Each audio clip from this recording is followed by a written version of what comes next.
Today, we're going to talk about a really heartbreaking and urgent story that just unfolded in the Andaman Sea. And I want to start with just this one number, 250. So what does this number even mean? Well, it represents about 250 people. We're talking about Rohingya refugees and Bangladeshi nationals who are, right now, reported missing. Their vessel capsized just last week. So to really wrap our heads around the scale of this, we need to understand exactly what went down. Let's break down the details of this tragedy. Okay, so what we know is this. The incident involved an overcrowded fishing trawler. It had set off from Bangladesh and its destination was Malaysia. On that boat were Rohingya refugees and also some Bangladeshi citizens, all of them searching for a better future. But that journey came to just a catastrophic end when the boat was hit by heavy winds and really rough seas, and it capsized. But behind these stark facts, there are deeply personal human stories. So let's zoom in now and focus on the absolutely harrowing account of one of the very few survivors. Listen to these words from Rafiqul Islam. He's a 40-year-old survivor. He said, "The promise of employment in Malaysia was the primary motivation." You can just hear it in that sentence. This wasn't some casual trip. It was a massive, life-altering risk that they took, all driven by the desperate hope of finding work. And this timeline, it just shows the sheer terror and incredible resilience of his fight for his life. First, the disaster happens. The trawler goes down. Then, for the next 36 hours, think about that, a day and a half, he's just floating in the open sea, clinging to whatever he can find, pieces of wood, plastic drums, just to stay alive. While he's out there, he gets chemical burns from engine oil that spilled from the boat.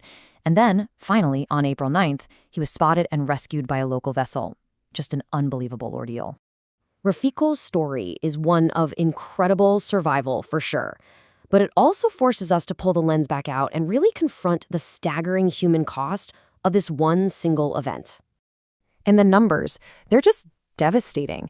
Out of roughly 250 people who boarded that boat, there are only 9 confirmed survivors. 9. The vast majority of them, they're now presumed lost at sea. And this brings us to the most fundamental question, right? Why?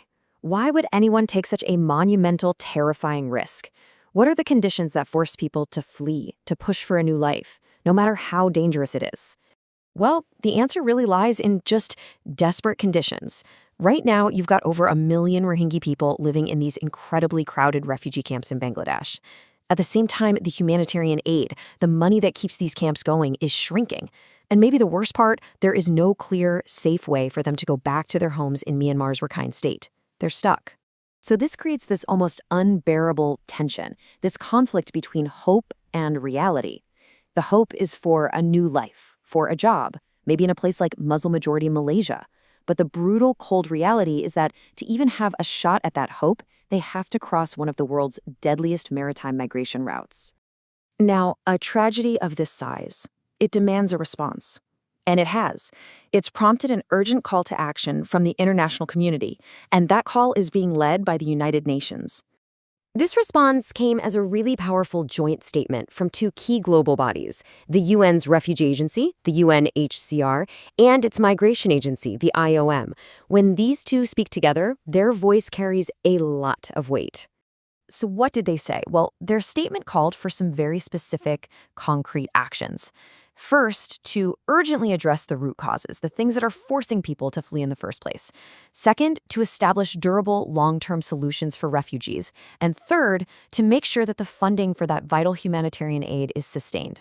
The statement ends with this really stark and unambiguous warning.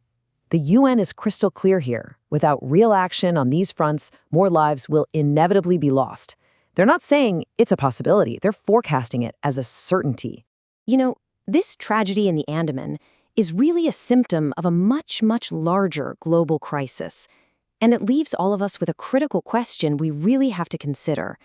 As the number of displaced people around the world continues to grow, what truly is the cost of doing nothing?